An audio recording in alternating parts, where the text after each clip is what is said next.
Hi family, welcome to Couch Talk with me, your favorite host, Mrs. K. Wow, welcome to an amazing month of February, the month of love, the month of romance, and whatever you want to call it.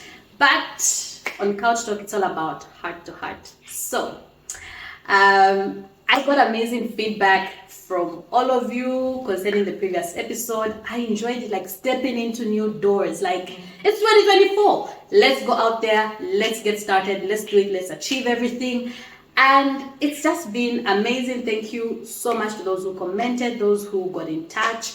And I love that you guys have decided to go for your dreams and keep pursuing and not give up.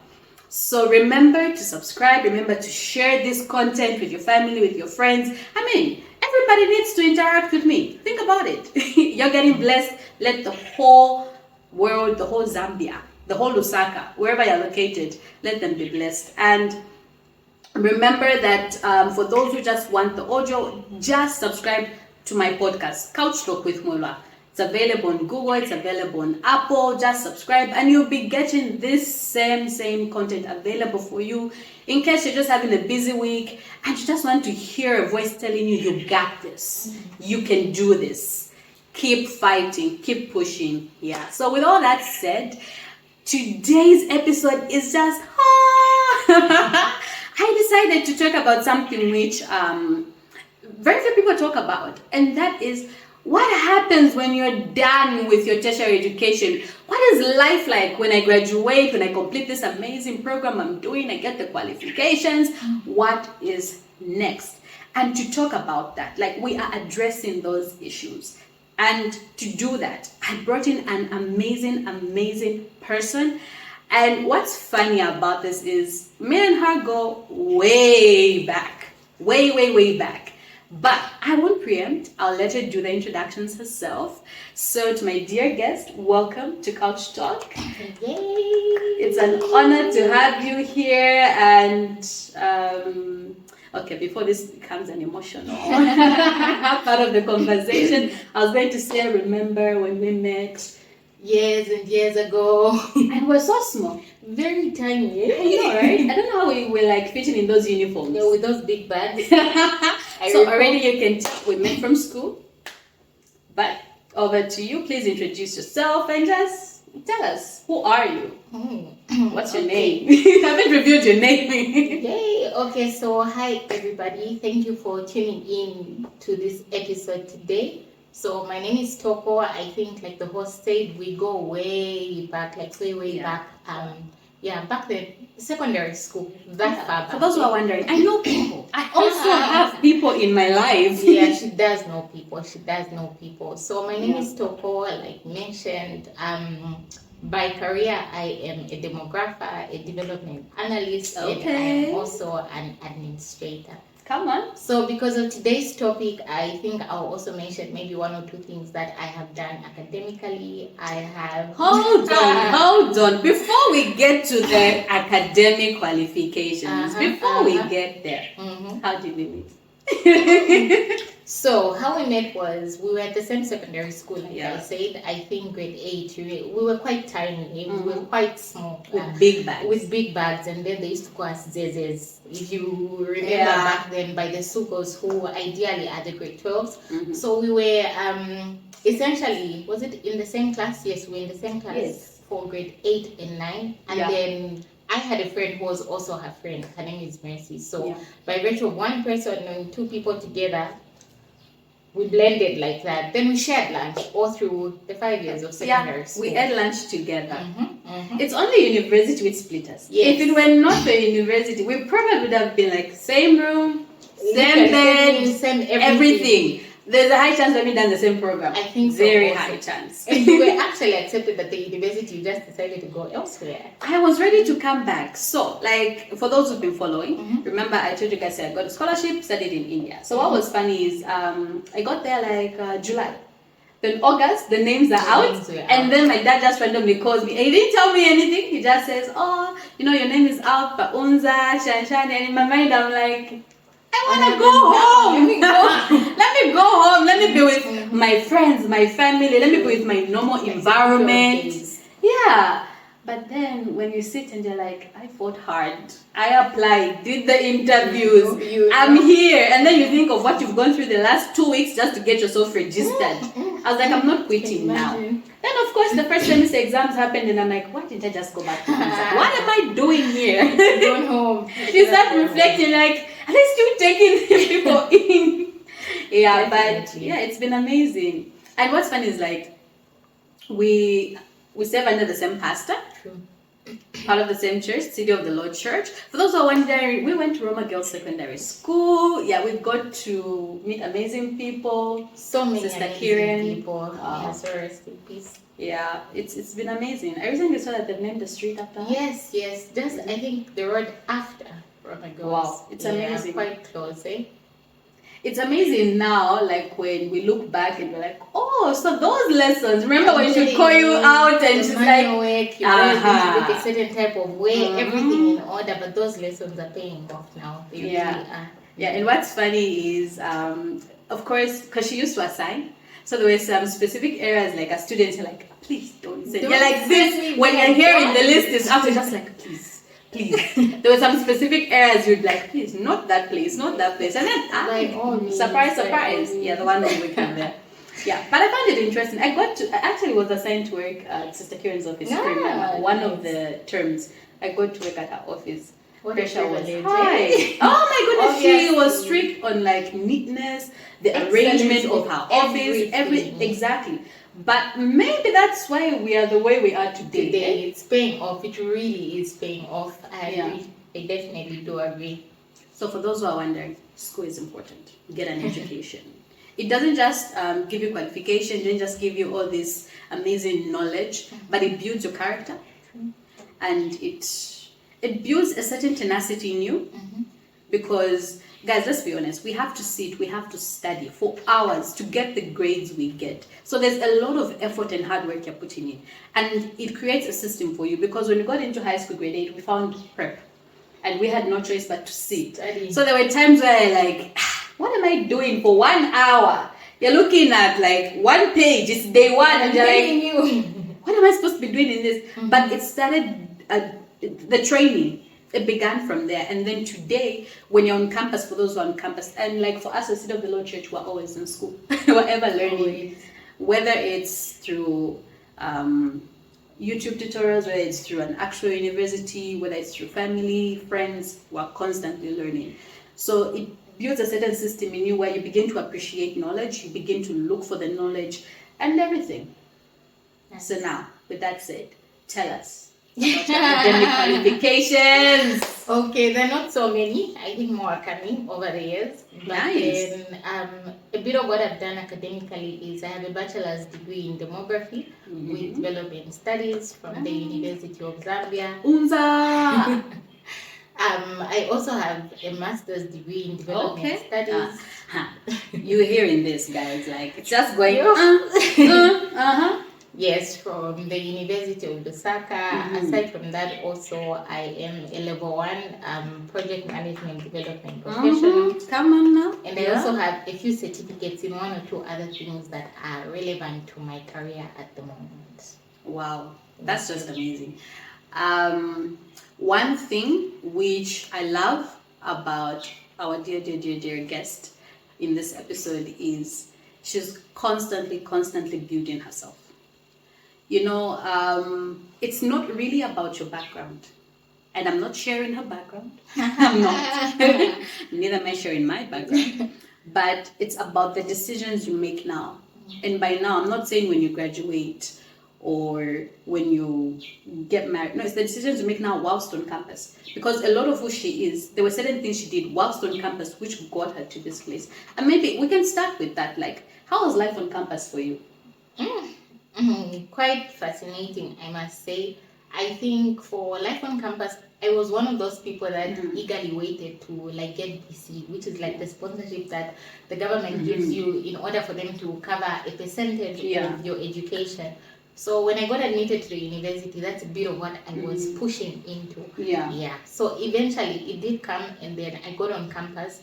But then even as I got on campus, already at the back of my head, it was ringing to say, if you don't survive this term or if you don't survive this semester, you won't actually have that sponsorship from, the government to ensure that you continue pushing with like your education. So it was a whole mixture of different things at a particular time, but from each one of those, both the high highs and the low lows, I got to pick up valuable lessons that actually helped the person that I am today.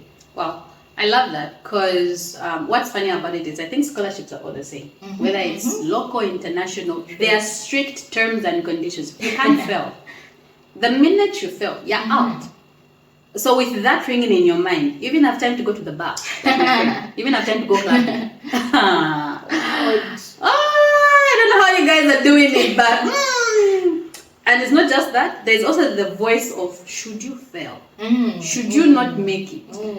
And you're thinking, because what's funny is like, I still do it to date. I still send my parents my results. I think we got used. From grade 8, there was always open day. So I would send, maybe like that semester is done, I send my results.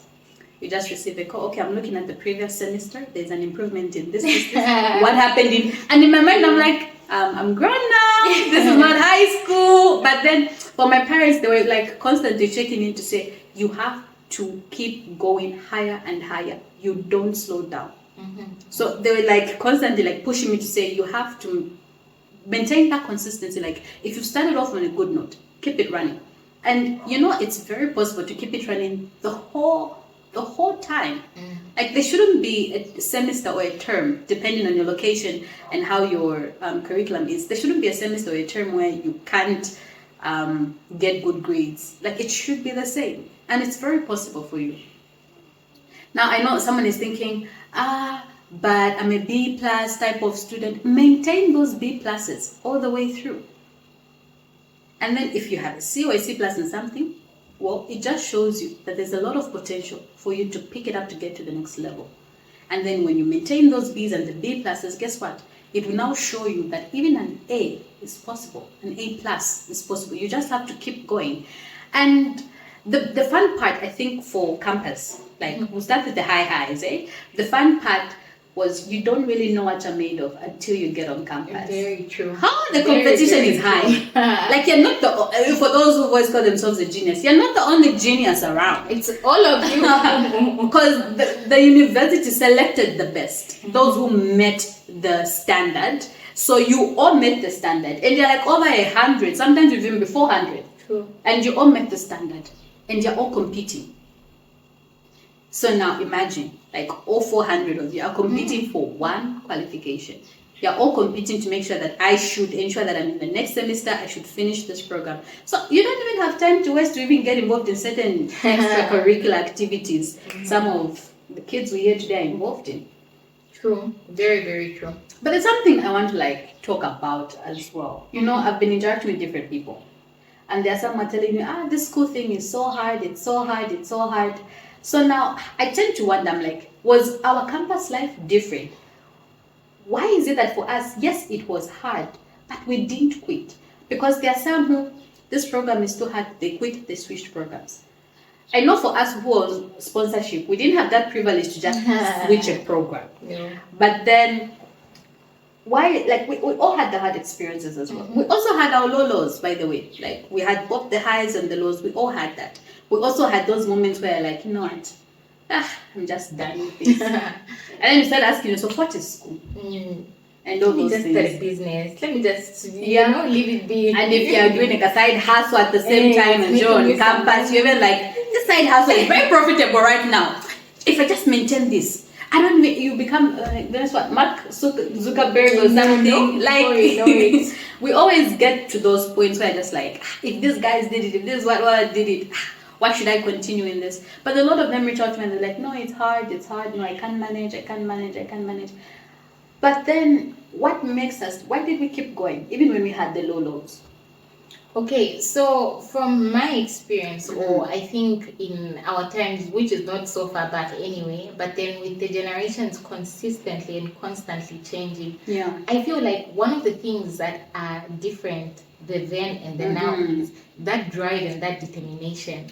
Sometimes people want to do things quickly, like I almost love like that. instant noodles. You just pop them in the microwave. Instant noodles. You put a bit of water Life on there, campus. you know, life on campus. The way we would have quick meals in between Yeah. classes and a lot of all those things. But then, aside from the fact that our backgrounds aside, and the fact that we were literally fighting to, you know, save our sponsorship, Save that we sponsorship. had a particular mindset, which is something that I would want people to have in the now. Mhm. I feel like before Yeah. we could conceive a lot of the results that we actually saw, there's a way that we thought of ourselves. Even as far back as when we were in high school, talk about landing ourselves in universities before we even knew what our grades were like. Like, please expand on that. Okay, so in line with the same, I'm basically trying to say some of the things that helped us were that we were able to envision where we wanted to see ourselves. I love that. I already referenced the fact that even while we were in high school or secondary school, we could already talk about being in university, what it would be like, what kind of careers we wanted to have.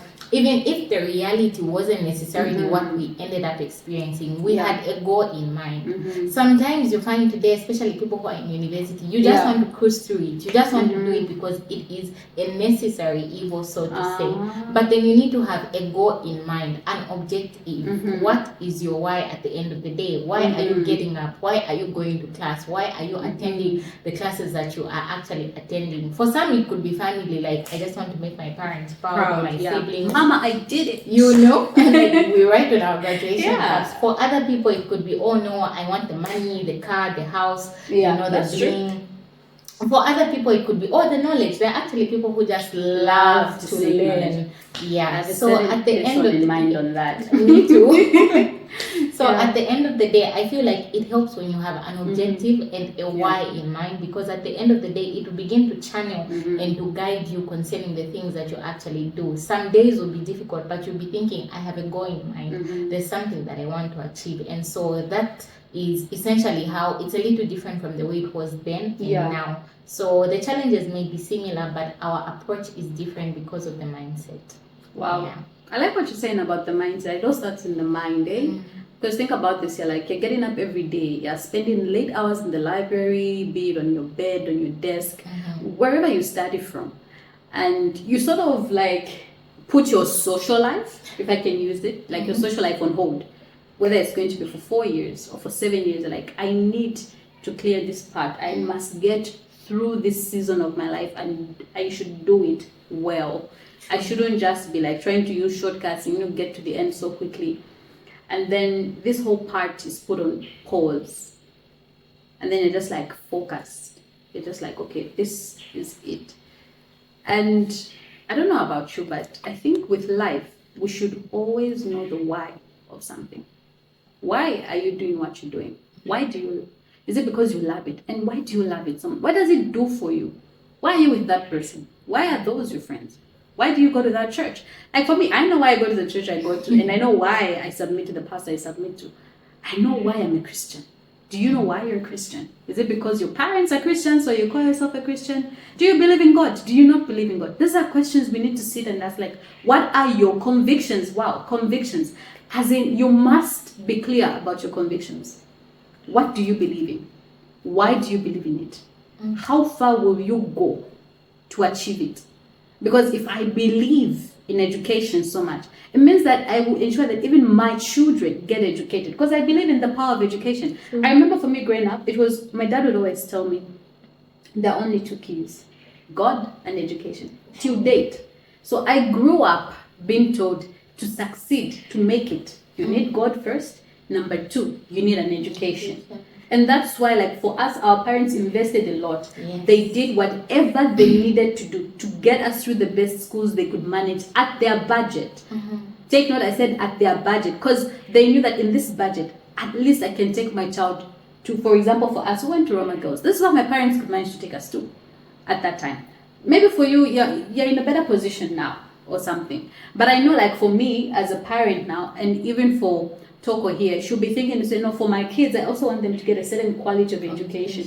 And for her, when she's talking to her kids, she won't be speaking like a mystery. She'll be like, look at my life. I am who I am today because of these keys. And that's what my dad would say to me constantly.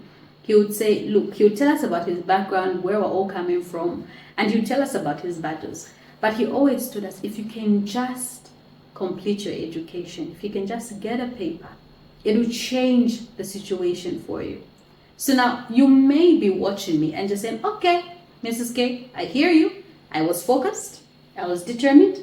Guess what? I graduated. I'm about to graduate, or this is my final year. So tell me, what is next after I get that paper?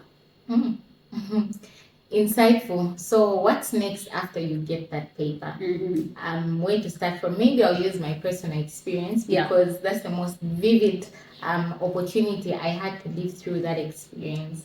So for starters, I had the privilege when I was on campus. The people that I was staying with were people that we went to the same church with, also still go to the same church with. So one of the things that we would tell ourselves is, oh, by the time we're coming back for our graduation, we'll be asking our employers for, leave because we would have been employed by then. Life would be rosy. I know, right? It's funny how we always assume the minute I get the paper and I post it on my social media, people will be DMing me. Like, we have a position for you.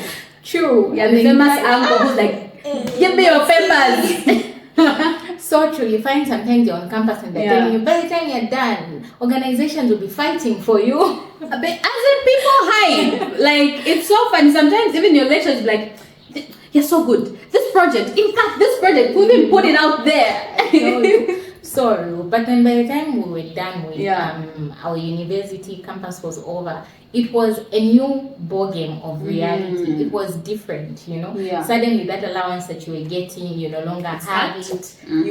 Now you're home, the chores are staring at you in the face. And what's funny is how we made budgets from that same allowance. Like your grocery, like your upkeep, everything. Data bundles, money for printing, it's all in that budget. So true. But then when I was done with university, reality now dawned on me to say, oh, now I needed to, learn how to do an application letter, start applying for jobs and so on and so forth. So for me, the reality of transitioning from campus into the real corporate world wasn't, the smoothest or the easiest. My allowance was running out. At home, I wasn't entitled to a monthly something, every month and everything else. But then there's a way I had to push and there's a way I had to fight. So essentially what I'm telling our viewers today is it may not always be an easy transition when you're coming out of university and getting into the corporate world. There's a way you need to work and there's a way you need to put in a particular level of effort for you to be able to get to where you were going.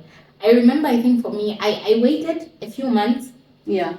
Fortunately, anyway, God did fulfill according to what me and my roommates would confess. By the time we were coming for graduation, all of us had found something to do. But what I'm saying is, it wasn't as easy as it appears to be. There were distances we walked. There were letters we had to draft. There was Google we had to use to see what we could do in order for us to push a certain kind of way. I remember, I think I got to a point where I essentially said, you know what, I'm done sending out applications. Like, this is over. I'll just wait for an opportunity to come. Or if somebody who knows somebody needs someone, they can easily they'll just call you and everything. Yes. And then there was a friend of mine who I saw a job ad on Facebook, but I didn't want to take an application because it was in Olympia, and then Olympia was quite far from where I stayed. But I remember my friend told me to say, you know what, you've been taking applications throughout. It wouldn't hurt for you to do another, like, just one more try. Thank you. Just one more. And essentially, I ended up doing that one more. I took that application, and within 2 days, I was called back for an interview. So, like I say, the transition may not always be easy, but then there's a particular work that you need to put in to ensure that you adapt to the environment at that time. I feel like God, in His wisdom and in His sovereignty, ensured that we have different seasons: rain season, cold season, hot season. Essentially, it means even you as an individual, you might have different seasons in your life, but then you should learn to adapt. The same way you wear a jersey or a coat when it's cold, and then you wear summer clothes when it's hot. That's essentially how you need to live your life through transitioning based on what's thrown at you in that particular moment. So it might not always be easy. There's so much you're saying, and I'm sure like the viewers are like following and everything, but there's just a lot you've pointed out. And a few things which I want to emphasize is, number one, we're acknowledging you're in a transition phase. We've all been there. True. So that's the biggest thing. You're not the first person, and you're not the only person. We've all experienced transition phases of life after campus. But the biggest thing, I don't know if you guys noticed, from what she said, was in the same way that God has given us different seasons. Why is it that all of a sudden, when you reach April, you're like, oh, winter is coming. Let me pack up my, summer clothing or whatever you want to call it. Let me now prepare for winter. You remove your turtlenecks, you get your coats and your socks. And for parents, they're even like, the children don't have sweaters, they don't have this, they don't have that.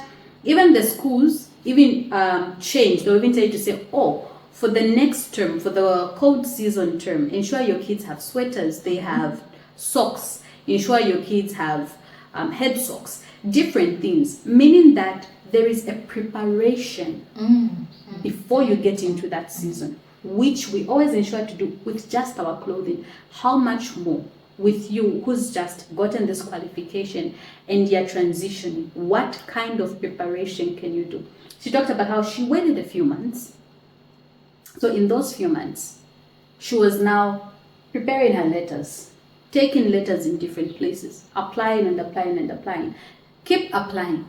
Don't stop applying. Because it was that one more time, like that, okay, you know what, it wouldn't hurt. Let me just go, let me try. And the biggest thing about it, which I don't know if you guys got from what she was saying, was it wasn't the dream job. No. But she said, I just can't sit and do nothing. That is not preparation. That's laziness. Let's call it what it is. If you're just going to sit and think it's just going to pop up at the door, there will just be someone, I've come to deliver an appointment enter for you. It's not going to happen. That's not preparation. That's just you being lazy. Because preparation means you're going to prepare that CV. And by the way, if you've not upgraded your CV, this is that message to say, go do it right now. Guys, we're not living in the 2000s. What's funny is everything changes. Even the format of CVs today have changed. Not the ones we did in grade 8. Remember those when they were being taught? They would be like, oh, prepare a speech, prepare this. Like, of course, the basics are the same, but it's been expanded today. Today, the CV has different formats in which it can be presented. Even just drafting an application letter, it's different now. True. Things are constantly changing. The language you use now, even when you're applying for a job, I agree. how you market yourself on the CV. You guys are saying hobbies. Be careful what you're putting on your CV. Like for you, you're emphasizing about how you like to relax and chill all day. You have I go to clubs on Fridays. But weekend you're like, oh no, I don't work weekends, because the weekend is for me, it's me time. You have to be careful what you're putting out there. So these are things you do in your preparatory season. Research. If you don't know how to do a CV, this is the time. How do I do a CV? Research. Be on the lookout, because you saw the job ad online. So be on the lookout. Get on whatever platforms you need to get on. Go Zambia. We mentioned it. And I love that you brought in LinkedIn, because today it's LinkedIn. In our days, it wasn't LinkedIn, I can assure you. Then I think it was Go Zambia Jobs, which was trending for us back then. But today, people are being found through LinkedIn. Meaning that if you don't have a LinkedIn account, this is a message to myself. If you don't have a LinkedIn account, you need to get on LinkedIn and put yourself out there. And it's showing you, if today we're talking LinkedIn, what we'll be talking in the next 10 years. So that should show you that even as the years go by, things are changing. We're talking about our generation of us. We had, I don't know about you guys. I used to check newspapers. Yes, definitely. We used to buy newspapers. You go buy a newspaper to look for job ads. You're not even reading the news. You're looking for the job ads in the newspaper, and you're buying newspapers every day. Today, you guys just have to just go get your phone, and boom, you find all these ads available. Just go on LinkedIn. You even find people are like, because people look for you. That's the funny part. We go looking for them, but then on LinkedIn, they come to look for you. So today, with these amazing qualifications you have, probably your employer is checking on LinkedIn to say, okay, who has this criteria? Who can I invite for interviews? And all those things. And we are in a world where it's now all about network. Big time. It's all about your network. So there are certain things which I can benefit from her network, from her circle, which in turn she can benefit from mine. As well. So you find that you must connect with people. Keep a good network. Not those who take you to the club, please. Keep a net, because she was talking about how her friend said, you've been taking the applications everywhere else. So that encouragement changed everything. Because if the friend said, boy, just leave it. After all, you've been taking everywhere else, what would change about this place? So imagine she's already discouraged. She doesn't want to apply again. But then the friend comes in and says, let's do it. Let's apply. And then the place was already far. But the friend wasn't even looking at the distance. She was like, let's just get you out there. And I love that you kept such a circle of people around you. Sometimes that is what we need. Even those who are still in school are listening to me. Keep a circle around you, which is like, let's go to the library. They even carry you. They're even pushing you. I remember like sometimes you get her bag, pack her books. You're not going for class. Wake up. Let's go. It's time for class. Sometimes if you're that friend and you know that for you don't even need 4 alarms. You even wake up before your alarm. Okay, you set the alarm for her on the phone. Like, let's lift each other up sometimes. And I think the world we're in today, there are very few people who are lifting each other up. Quite true. I feel like majority of the people are thinking, myself, my family, what can I do? Why should I give her that opportunity? Why can't it be me?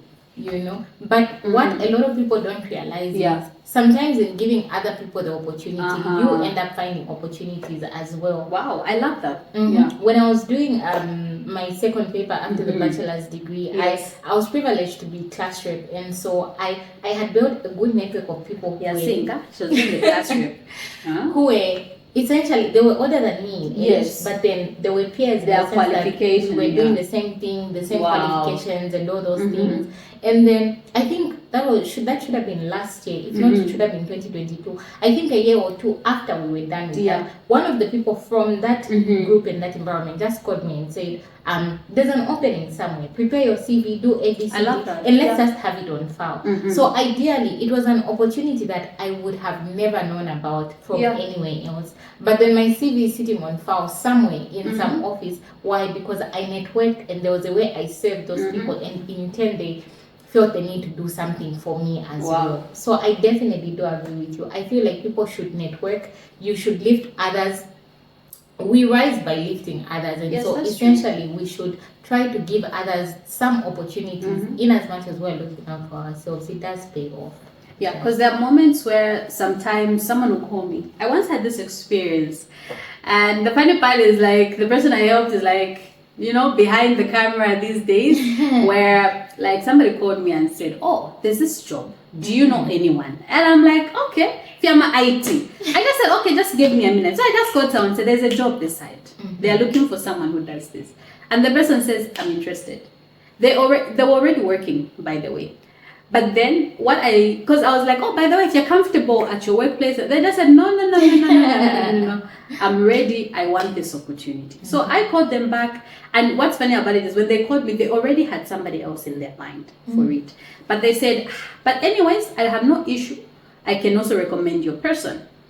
So that's how I just said, okay, there's this young man, and he actually is skilled in that field you're looking for. So that's how they said, okay, give me the contact, and and from that point I just got the person, okay, the opportunity has come.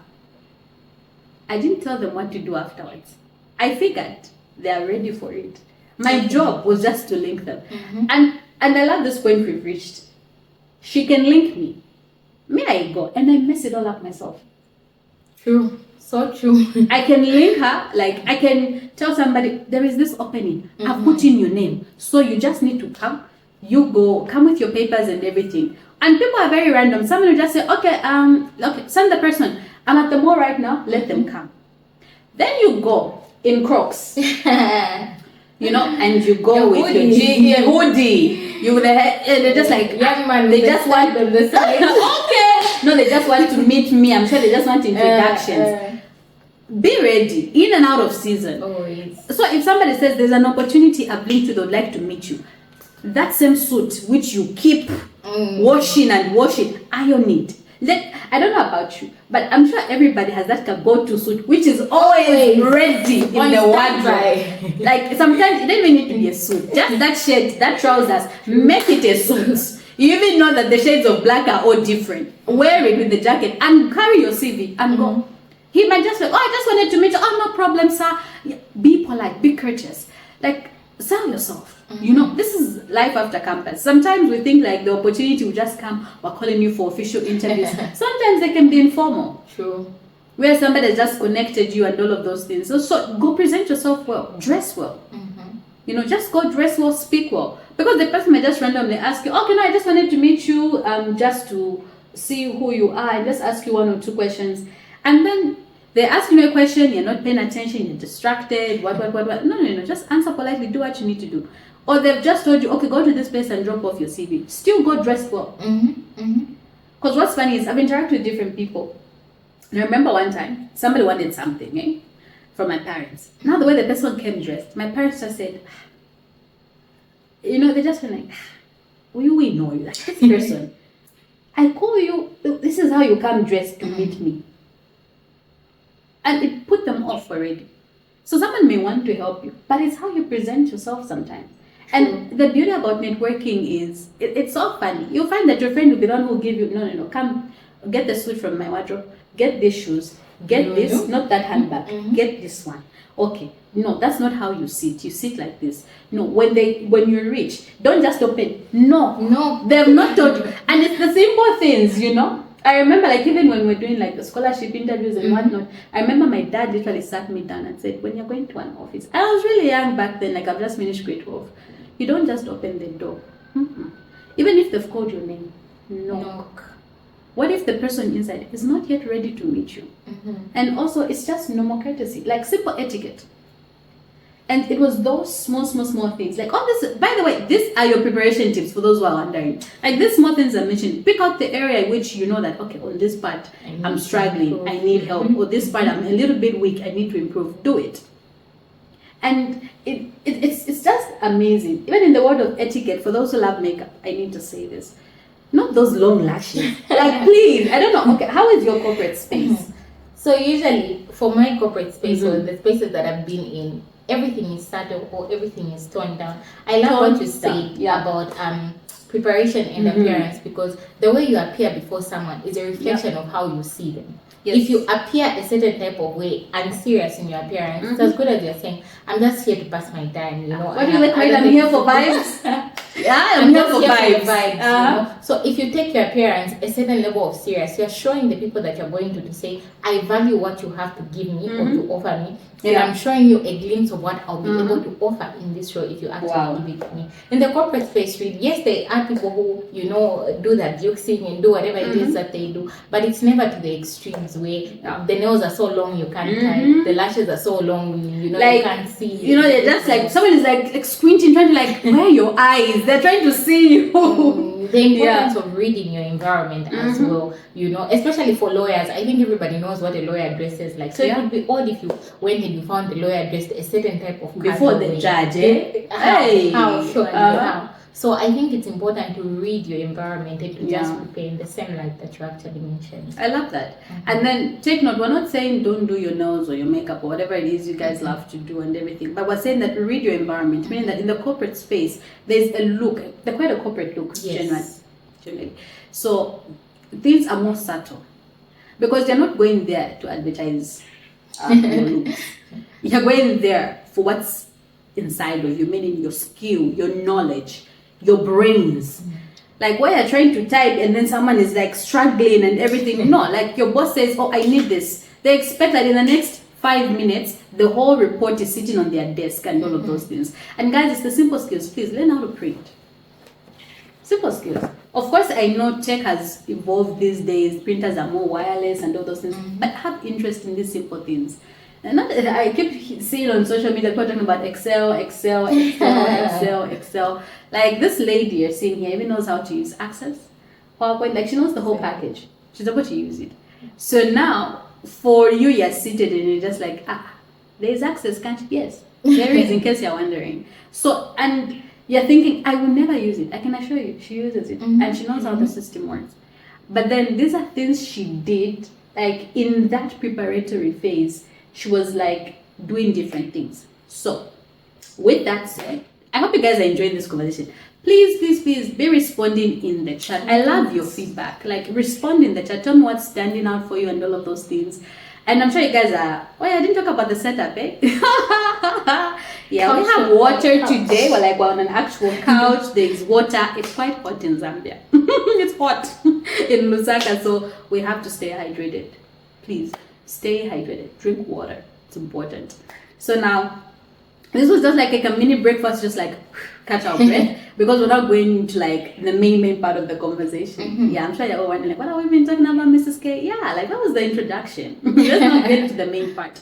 So we are calling it 5 tips, or 5 things you need to know as you are looking for a job, for those who are job seeking, or as you are in your preparatory phase where like you've just completed and you're not too sure what the next step should be. So yeah, like 5 tips. And who knows, maybe our guest might give us like a bonus one, eh? Like she might add on something. But like 5 key things which from her experience, my experience, we think you need to know as a young adult or just as someone who wants to improve themselves in life. So over to you. Tip number 1.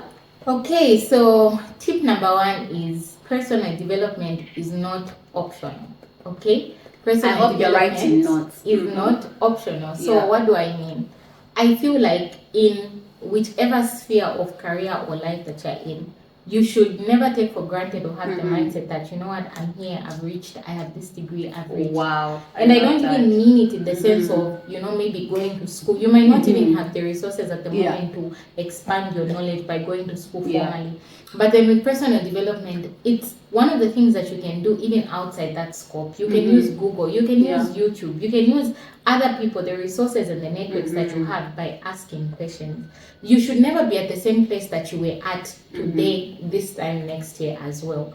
I love that. Don't be at the same place this time next year. No, don't. We just don't set the resolutions as, you know, as a mantra, just doing it for the sake of. I don't know if I read it in a book or I heard someone who was telling me to say the best time to start was yesterday, but the second best time to start is now. Wow. Okay. So if you don't do anything about where you are in the now, you'll still be where you are now next year. So and there'll be no change, and it has nothing to do with God. Nothing at all. Because we sometimes like to say, hey God, by now you should have brought the job. You know. But then at the end of the day also, like I mentioned, with our personal development, if you don't change, it doesn't mean the world is constant. It's constantly changing. Yeah, it is. You mentioned how the way we used to do CVs and a lot of other things back then is not how we do it now. Yeah. You may not be employed in your dream job yet, or you may not even be employed yet, but do you know what it looks like to have a CV right now? You know, do you know what a cover letter should look like? You might not be employed. It's the simple things. Because recently, like my pastor had an opportunity recently, and then someone reached out to him to say, oh, we're looking for A, B, C, D. So then he shares it, and then people are like reaching out. And then I think he now tells someone, okay, now, you know, send me your CV. And then the person didn't have opportunity, go on. Exactly. And then now, and by the way, even if, like she said, someone said, okay, there's an opportunity, give so that your file can be in the system. You're not the only one in the system. No. So, but somebody has said, we're looking for 100. At least there will be 99, and then that one to finish up the 100 can be you. And then it's now you versus 99 people to get the job. This is just an example, guys. You may not even be 99, you may just even be 5. But the biggest thing about it is when you all go for those interviews, you all have come, some are even overqualified. True. Like you might even find that you're underqualified for even the position you're going for or something. Or you may just have the bare minimum qualifications. But then it's the personal development. Because coming into the aspect of, let's just move a bit from the CVs and the cover letters, just the interviews themselves. The questions have changed. True. So true. You can give us an example. So, an example on the spot. I'm doing on the spot thinking. Yeah. So ideally you would maybe go in an interview and maybe before then you would go there and you'd say, oh, I have a degree in ABCD, I have a degree in ABCD. But like she mentioned, so many people have degrees today. Exactly. So the degree will only get you through the door. But what will get you on that seat? What will get you behind that desk? Wow. So you would find maybe you'd walk into an interview and then essentially instead of someone asking you maybe saying, why are you the best person for this job? They'll ask you, what are you bringing to this role instead, or asking you, why are you the best candidate? I love that. So they're asking what, because basically they're telling you, look, okay, we have the job, we want to hire you, but what do we get in return? What is our value for the money we'll be paying you? Exactly. We know you have a degree. The whole lot of you outside have degrees, but what will make you different from the one who walked in before you or the one who's going to come after you? Why should I remain thinking, Toko, we need Toko in this company? Why should I remain thinking of your name, Martha, Maria, Brian, whatever your name is? Like, why should we be thinking of you instead? I love that. Like, what are you bringing? Because a company, and it's interesting, we're always thinking, I need the salary, I need the money, I need the money. Do you realize that the company also thinking, we need the manpower, we need the resource, we need the resource, we need the manpower, we need the skill. So now, if you're there, you want their money, but you don't have skills to give them, what are they benefiting from you? Nothing at the end of the day. The answer won't be, I have a degree in demography. Even the people outside have a degree in demography. You even find others even have like 3 degrees. Wow. And then they're going to ask you like, Shanshan. So you have to like, not to come like, okay, no, Shanshan. It's not Shanshan in that moment. It's not Shanshan in that moment. So this is the part where I study the company and tell them, okay, looking at the portfolio of this company, Shanshan, the kind of clients you attend to, I believe I can bring in my whatever skills you have. Just if you want. And what's funny is, especially if maybe the interview is something related to social media, a lot of companies are on social media today. Very true. So if you're able to say, I can grow your brand. Content creators. I can create content for the company, I can be able to grow the brand, expand. Think outside the box. Sure. Like you can even tell them, say, I'm familiar that this role requires A, B, C, D, and shan. Like, know about the job itself. Sometimes you're just thinking, I just need to go and say I have a degree. Do you know what the actual job entails of you? I remember like one person was just to say, okay, do you realize that this job expects you to work 7 days a week? And that person was in shock. I was like, 7 days a week? I only do 5. Exactly. Weekends. Like, I don't do weekends. There are no such things like, then they just simply tell you like, you're not a match for us. That's true. Because you have to actually match with the company. That's the funny part. Because there are situations where somebody will tell you, yeah, we had someone, but we're not a good match. They didn't suit our line of business. They didn't suit this. And it's the simple things. True. Yeah. Despite the qualifications. So moving on to point number 2. Yeah. I would say research and prepare for every opportunity. Wow. You're doing your personal development. That was point number 1. But number 2 is research and prepare for every opportunity. I had shared, I think in one of my posts, I was saying sometimes, you prepare for opportunities, but there are other times where the opportunity just finds you, it just finds you. Like the those example that you gave, someone just called you and say, oh, I'm looking for ABCD, and then you were able to and what's funny is, because of the person, the person I was recommending, they've shown themselves a certain way. So I knew to say that he actually has this qualification and he knows the job even better than the person who called me. You see? Because for him, he's actually like expanded himself in that opportunity. What I mean is, let's say for example, you're passionate about IT. So you've done the qualification. So now research. That's what she's talking about. You must know the latest trends. You must know the latest softwares. I'm just saying what I think sounds like it's IT, by the way. Yeah, you must know like what are the latest trends in softwares, in whatever, what kind of equipment are there, how do those equipments work? Because someone will just come and ask you, they broke this printer, it says it's wireless, what does it mean? And then you have to be the one to say, actually, when you even start teaching them, so you just link your laptop and you can even do it on your phone, by the way. You link and then your boss will be like, so I can just press on my phone and then the document is printing and then I'm doing other things inside. And they're like, yes you can. Okay, this is good. You've learned about the equipment. So now it's not just about I have this qualification in IT or I'm shan, I'm good at hacking or whatever you guys are good at. It's about now, do you know how to use different types of equipment? So that's why you start researching. True. Because even the equipment we use are getting upgraded all the time. That's true. We always hear that if phones are constantly being upgraded, how much more this equipment we use, just the same laptop you're using, do you know what it does most of the time? Are you able to know to say that, okay, currently in the market, this is what is... Because sometimes some of you get a job to say, no, I can be business analyst, for example. okay, what's taking place in the market currently? Are you able to tell the company for the next 4 years, this is what it's going to look like? Are you able to forecast? Yeah. I really like what you shared. I really like what you shared, and it's essentially talking about researching and preparing for every opportunity. Like people in the army, they don't go in blind. They may not know exactly what they're going to find coming from the opponent, but at the end of the day, they have armor with them. They have and the different kinds. Exactly, they have the guns, they have ABCD, they have different tools to equip them. Especially if you don't know. Sometimes, especially for most of us, you find it's not clear if what you studied at school will actually be your career path. And it's interesting that a lot of, I don't know about you guys, but like for us, it's a lot of what we are currently experiencing. Our parents' generation was very different. You could easily get into the same line, but for us, to be honest, what she studied and where she's working are two different fields. She's in two different fields. But the biggest thing about it is she decided to do personal development, to research and prepare for every opportunity such that already her qualification got her to the door. But the personal development and research she did gave her that seat. And then now she sits behind the table.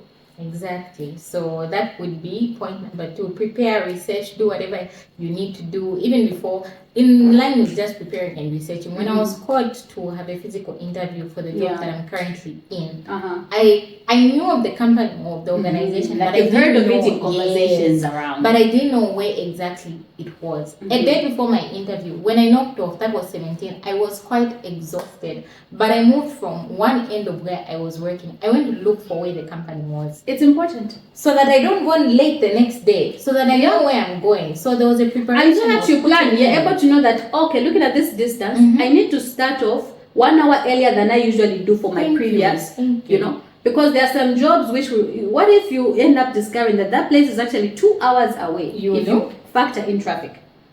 So you don't risk, you really don't gamble on some of these things. And I like what you've said, like for her, the research took her to even physically go and say, where is this company actually located? Because there are some places which you can even look at its location and it's even giving you ideas about what the company does. Because looking at where it's located, you're able to say, okay, maybe it's actually at the mall. So meaning the kind of clients who walk into this store. Okay, so these are the clients there, attending to what. That is if you are looking for something customer service. For example, maybe in the hospitality industry and you're like, oh no, I want to work for, these big hotels and all of those things. Have you actually been there? Where? It's an example. Like, for example, you want to do customer service or something. And then you want to work like maybe for a big hotel. You want to be those people who sit at the desk. Have you actually taken yourself? You go there. You are like, okay. You can learn a lot. You just see how they receive you, how they are dressing you. It will begin to give you ideas. Even look at how the uniforms, how they are prepared. Like it gives you, that's all part of research. So that you even know to say that working for this company means I need to upgrade my wardrobe. Because in this company, they only wear suits. There are some workplaces where for them it's just strictly like suits. Agreed. It's like the way in the medical field. They always have to be in scrubs. They have to be in their lab coat. So meaning that for them, that's their wardrobe. So they constantly must have an abundance of those. Scrubs. No, it's not 5 years, one lab, one scrub, one lab coat. What happens that day when it's dead?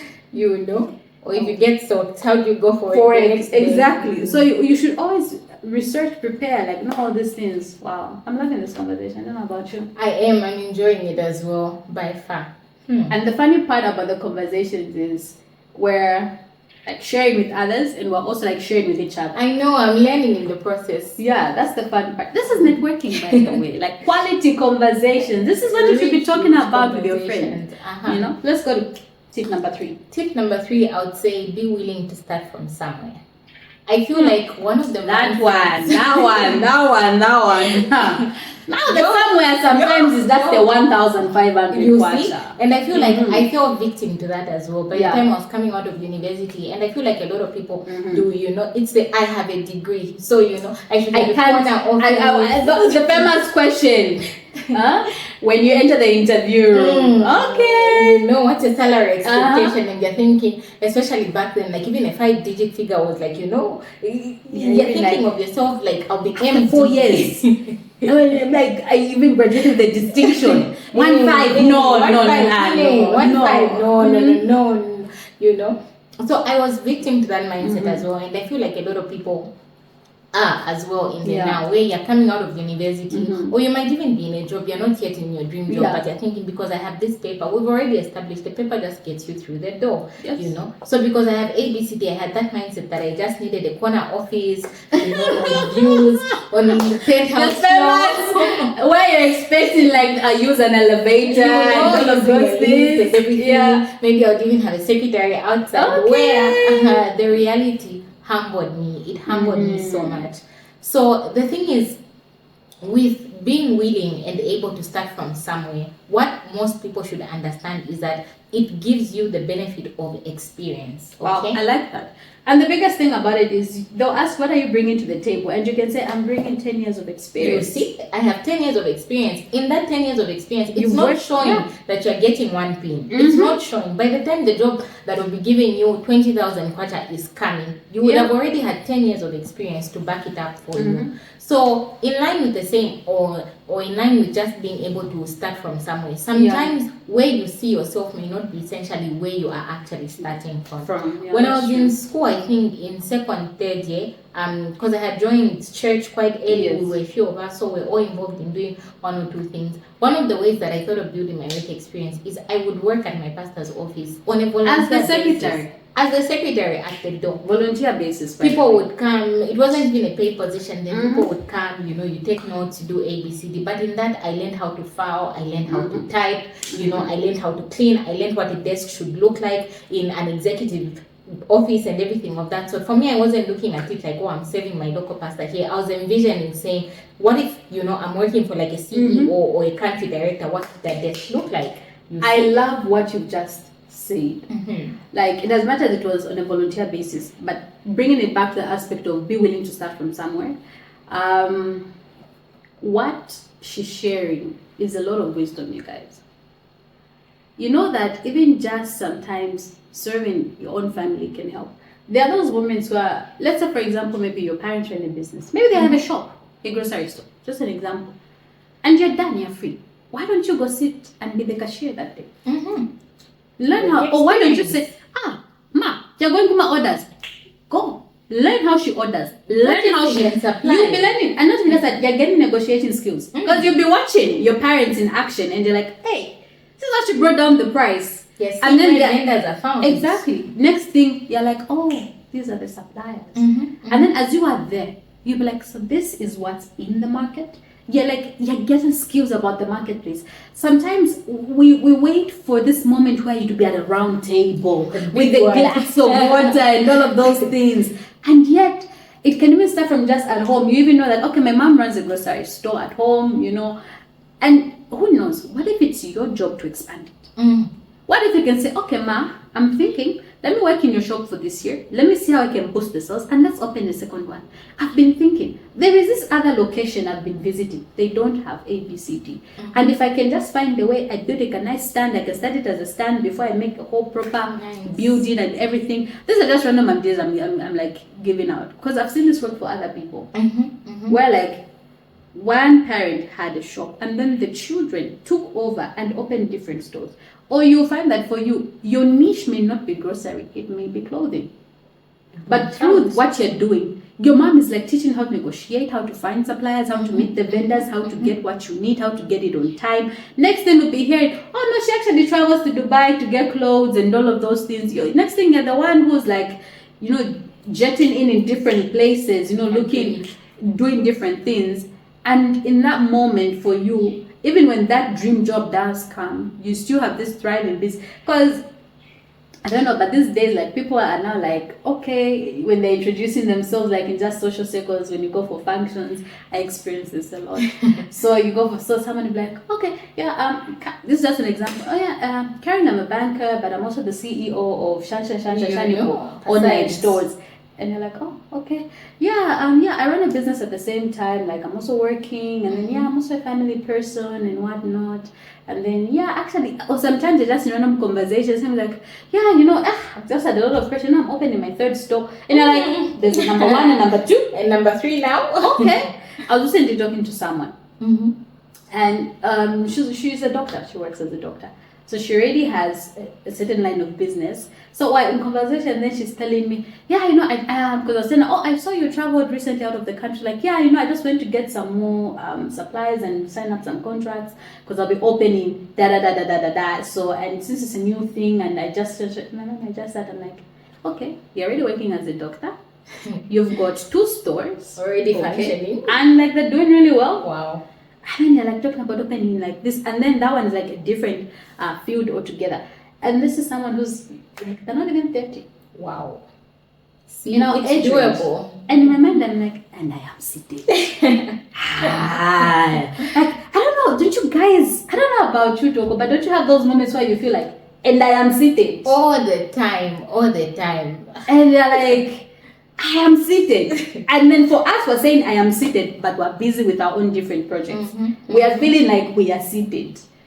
How much more you who's not even doing anything at the moment? Wow. Or how much more you who's just thinking, you know, I just make a 2-pin, or I just make a 1-5. See how you can grow it. I love the part of the talents. Yes. We always make reference to the word. Even in conversation. From 5, you multiply it. And then when you multiply it, your boss comes, okay, let me give you more. And then the one who just shows, let me just sit with this. You know what, my boss is very difficult. Because the funny thing is, in the workplace, have you noticed, there are those people who the boss knows, if I ask this one to do it, she'll do it. If I ask him to do it, he'll do it. And then there are those who, boss, right now I'm already busy with the file you gave me. Maybe you can give this one. And then they're even the one they're even telling them, you just want to show us that like you guys are the ones who work. You guys are the ones who work. You're refusing the extra work. Me, I'm getting the skills. True. Me, I'm making the name for myself. Because one day, what if the HQ, which is maybe in London, calls my boss and says, we're looking for someone to train.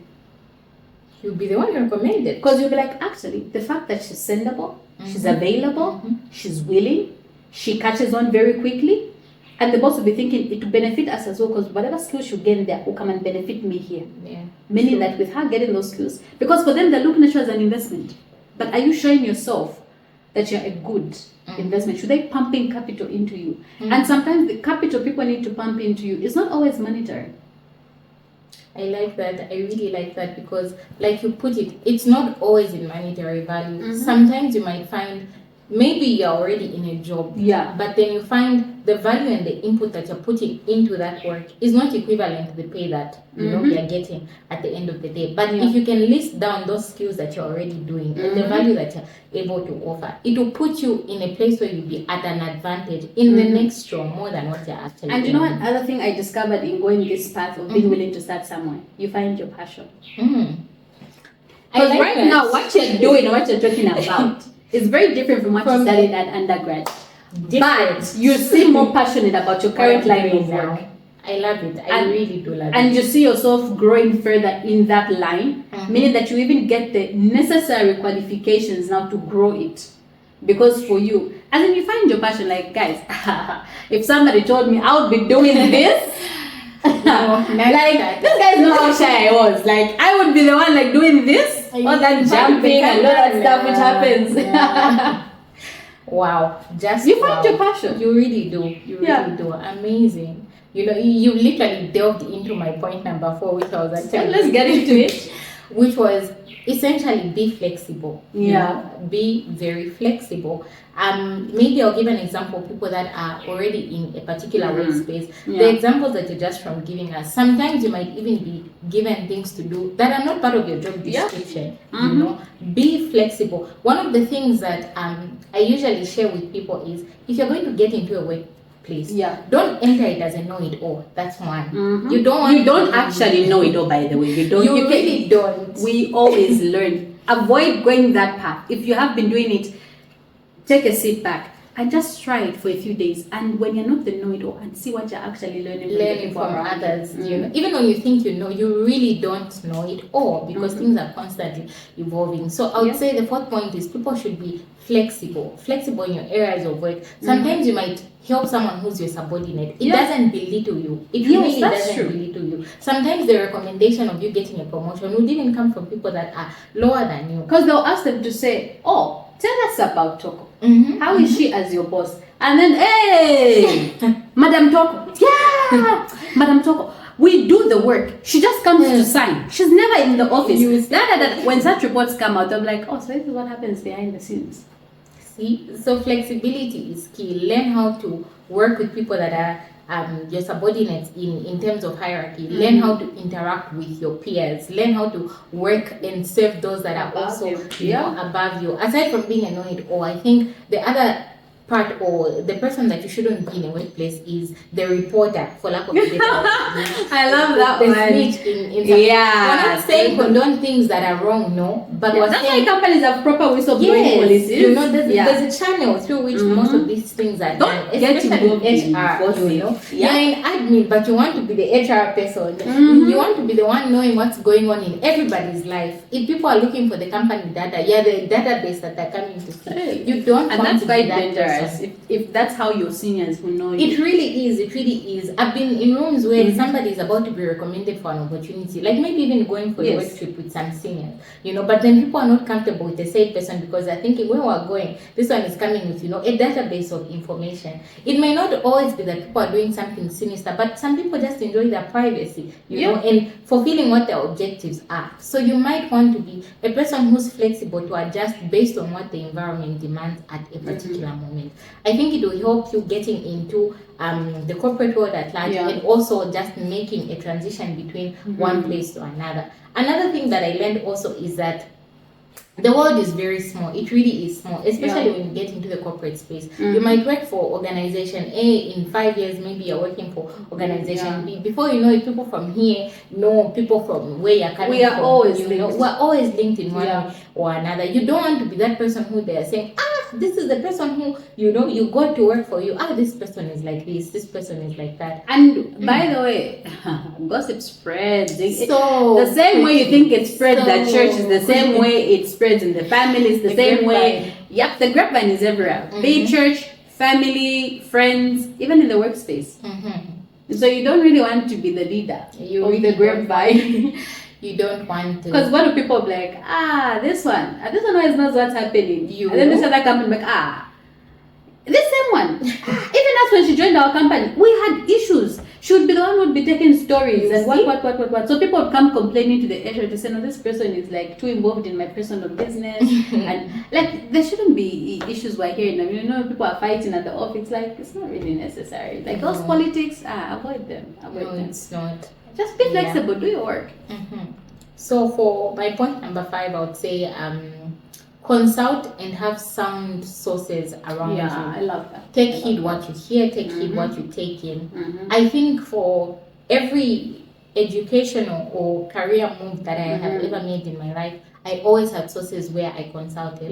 You know, by now or at this level, you should be able to know what your friends' characteristics are like. There are people who I consult when I want to do something daring, but I'm feeling a little bit unsure. There are people that I talk to who will tell me, Toko, you can do this. You know, there's a certain way they see me. But then there are also other people who, if I consult here, the intentions might be good, but they're also in the comfort zone, in the safe zone, so they'll tell me, no. I love what you're saying. Like, in our relations with people, you should have people who are like, let's take the risk. Let's do this. So even tell you, in fact, I'll take you myself. I even pick you up. Okay, go in there. Even I'll be waiting here for you.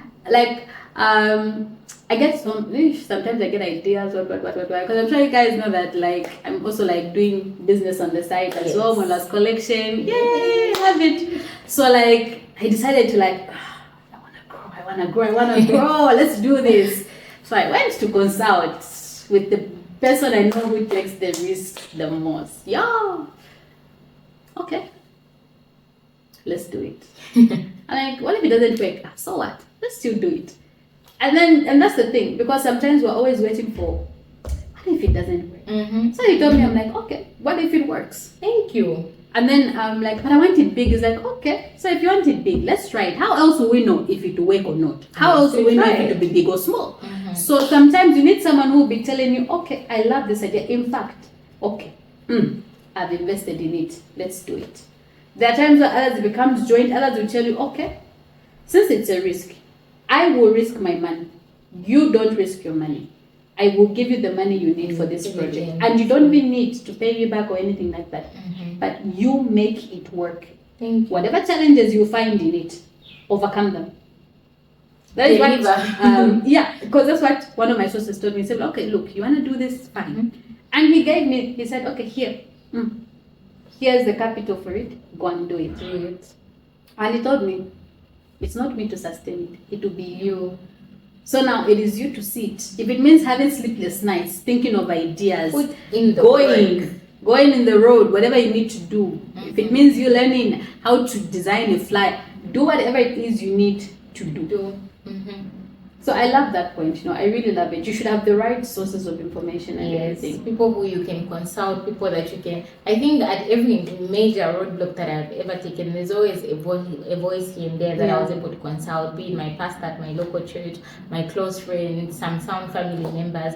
But aside from the consultation aspect, you as an individual should be willing to put in the work, like you said it.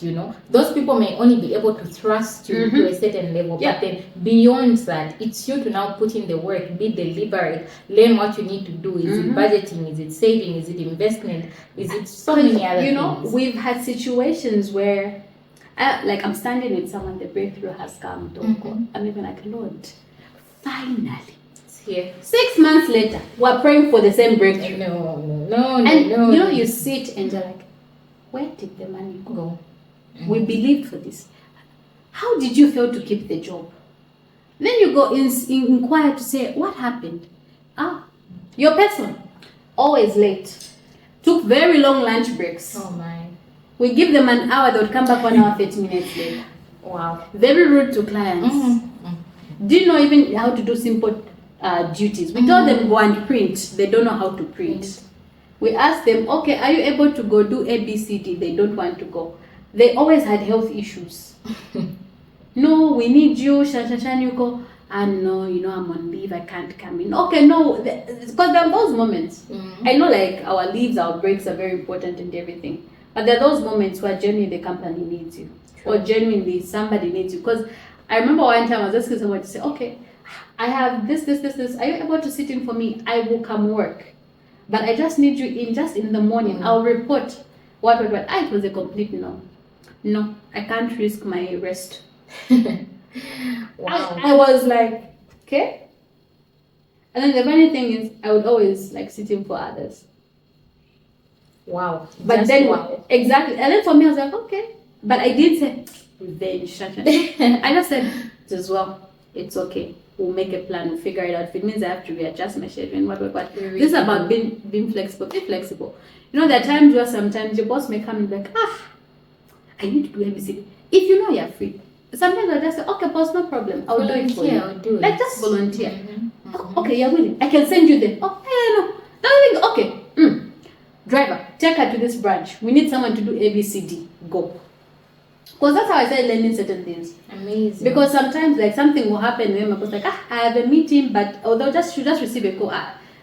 Or should just gather all of us. No, this branch has an emergency. Someone, we need someone to go. Everybody will just be quiet looking down. Can you know when they send you somewhere else, you don't know what time you'll be knocking off when you will return back to your usual routine. You might find that move is a permanent move. They even send you a letter to say, transfer. You're going. So now everybody's looking down the other side. So sometimes you just like, okay, I'll go. Because everybody will have a reason. Shanshan. Oh no, I'm booked for Shanshan. You go. Don't always have an excuse. Then I'm like, okay, fine, I'll do it. It will inconvenience me. So it now be me who will go home to say, I'm being moved somewhere else. I need a top up on transport. Nice. Because sometimes I'm like, no, this. They say they'll reimburse, but maybe after the work is done. For our transport, they'll just top it up on my pay and then what. So it's not you to sit and figure out, okay, so I said it. But in doing that, I got to learn to work with new bosses. And that's how you learn to work with new people. Sometimes if we're always in our comfort zone, we miss out on certain aspects of growth. Yeah. Because I had the experience where I worked under different bosses. Yo, as in, I love this woman. Yeah, I won't no names mentioned, but she put me under pressure. My goodness.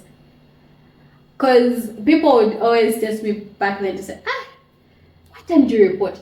Because I would reach and I would sit. 6:30, 6:45, me I've already reported. I'm seated, I'm waiting for someone to come and open the doors. Because first I'm like, if you knew where I'm coming from, the traffic I find in Great East Road. And then I was just like, I would rather be an hour early than get stuck in traffic. Because I will start panicking. I might end up even making the wrong decisions. They can even steal your bag in the panic because it's just like, I'm late. And, you can get into an accident. Because you're rushing, you're just like, because you know how traffic is, you just have to chat, and then for you just go, I'll just run on the road.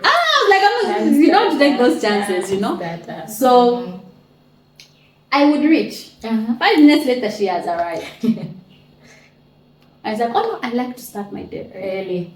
She reaches in. So I started learning from her. She'd get in, do her checks. That's all the security checks, test the system, what, checks on the reports, make sure all reports were sent yesterday, what, if things were not sent, because there was a timeline, they would give a grace period to say, but 8 a.m. all reports should be in. Because sometimes there are days where you knock off very late, what. So she'll check in to make sure if there's a report that hasn't been sent, she'll just quickly work on it, what, she'll send, do this. She'll sit and have her breakfast. Organized. The time the branch is open, she's already had her breakfast. Everything is already in place. There's nothing that's pending from the previous day. All reports are in what? She's starting on a clean day. Wow. And then if there's pending work that has to be resolved that day, it's the first thing she'll look at that morning. Because she's like, that's how organized she was. Yeah.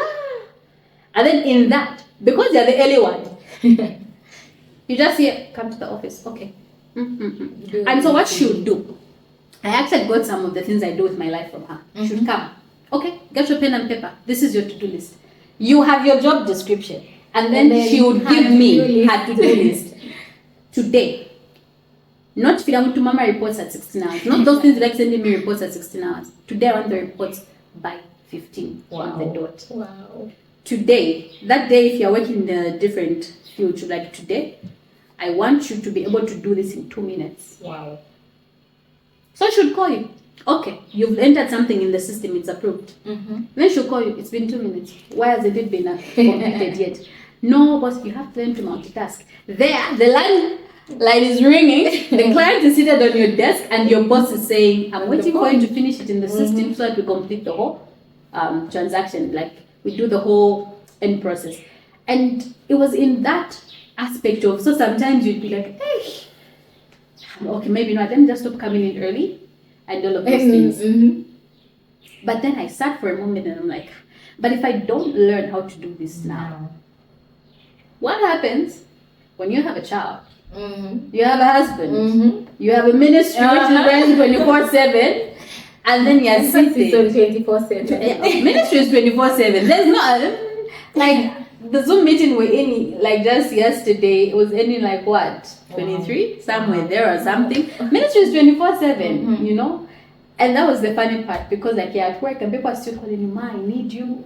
So now you're like, oh, I'm taking a health break. Okay, what is happening? Okay, you know what you should do. So you're doing counseling at the same time you're working this side. So I started learning like how to multitask. I started learning to say, I actually need to have a to-do list. I shouldn't just wake up. Oh, hi everybody, I'm at the office. And sometimes she won't give me a to-do list. She'll come to me to say, oh, what's your to-do list for today? Plan for the day. Yeah. And then apart from, and this is, my plan for the day is not my usual duties. My plan for the day is what am I doing with my usual duties. So sometimes I'll tell her, okay, it's 2 weeks in, I'm going to do all the check-ins on all the whatever, convention settings, this. So I'm like, oh, okay, all right. Because there are some things which you have to do weekly, bi-weekly. Monthly, exactly. bi-weekly, so on. So you even know that, oh, no. Actually, the quarter is almost done. What, I'm finalizing the reports. This is aside from your normal day-to-day work. You're also preparing your reports. So all of those things. Sometimes we'd have meetings and you have to take the minutes. Now, the minutes have nothing to do with your duties. Nothing but whatsoever. the minutes should be on that desk. So you have to find time to sit, type, and prepare. And there's a system. You don't just go and type. There's a format for presenting minutes. So, I hope you guys have been blessed with all the tips we have shared. I know there are 5 tips. For the bonus one, you know what you have to do? Subscribe and wait for the next episode. Yeah, I mean, like, who knows? If you guys place a demand, we can bring her back, and then you can tell us what other areas you guys want us to touch and everything. So it's been amazing. I think we've been giving them like 20 tips here, like, or I think so also. I think so also. And just in you sharing, I literally had a light bulb moment as you were sharing, because like you said, it's networking, and I was learning as well with just the examples you were giving about what time you report for work, what time you come back from your lunch break. It made me realize just because you have a privilege doesn't mean you should always use it or abuse it at the end of the day. I love that. Take away from today's session. Yeah, because sometimes we get to have certain opportunities come our way. And because they're like, the one who got this opportunity is, we rub shoulders.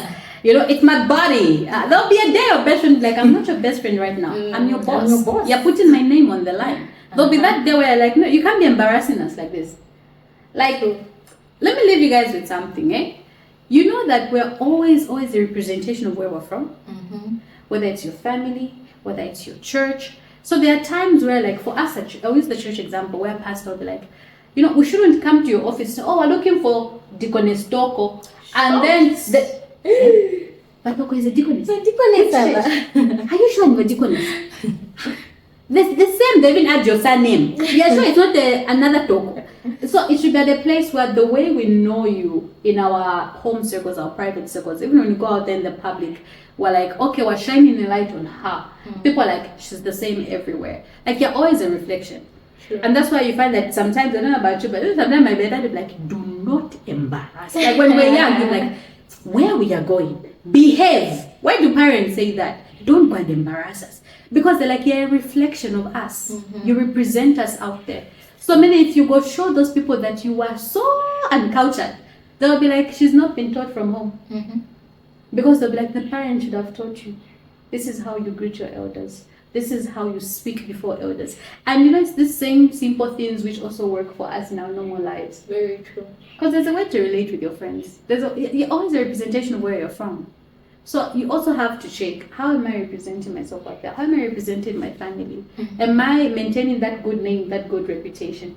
And on reputation in the corporate space, it's big. Big, huge. Maybe that can be our closing remark. Next time. Or we bring it next time? Okay. She says next time, so that they can invite me here again. I mean, she can't just like be giving us all her tips and everything like this. And yeah, it's just amazing. Thank you so much. I look forward to the days where you'll be telling us you're holding your seminars. Soon. And yeah, so be on the lookout for that. She'll be launching them up very soon. And prepare your money, because what she has acquired, the knowledge, the skills, and all of those things. And for you guys who are looking for a mentor, a trainer, these are people you need to look out for, because there is so much they can do for you. Already, I am blessed that I have access to this knowledge. And I just said, I think my people need this. And the biggest reason I always do this, and I tell you guys all the time, those who have conversations with me, is you don't have to battle it out the way we did. No. That's why we give this information to you guys. Because for me, nobody was telling me to say that, okay, start from somewhere. Nobody was telling me to say, it's okay, like it's a start. The biggest thing is you've started. Nobody was telling me to say, my dear, you don't know how to do ABCD, go and learn. She was talking about how she has other advanced certificates, other qualifications. Back then, nobody was telling us to say, go and do a computer course, or go learn Microsoft, go learn this, go learn that. Nobody was telling us that. No one. But you guys, what we're telling you to say, learn these things. Go out there, do them. So remember, I love you guys so much. She loves you so much. We believe in you. We believe in your dreams, in your ambitions. Go and shake nations. Change this country. You are the solutions that we need. You've seen a gap. Fill in that gap. Let's fill in those spaces. Remember to subscribe. Remember to follow me, be it on Facebook, Instagram. I'm still debating on TikTok, you guys. Convince me. Maybe I'll get on it. But I'm available on all these platforms. Listen to the podcast. And the beauty about this is anytime you need this very conversation, just go back to it. Listen. I mean, who knows? Maybe one day we'll go live. So I love you guys all so much. Thank you. I look forward to your feedback in the comments, and see you next time on Couch Talk.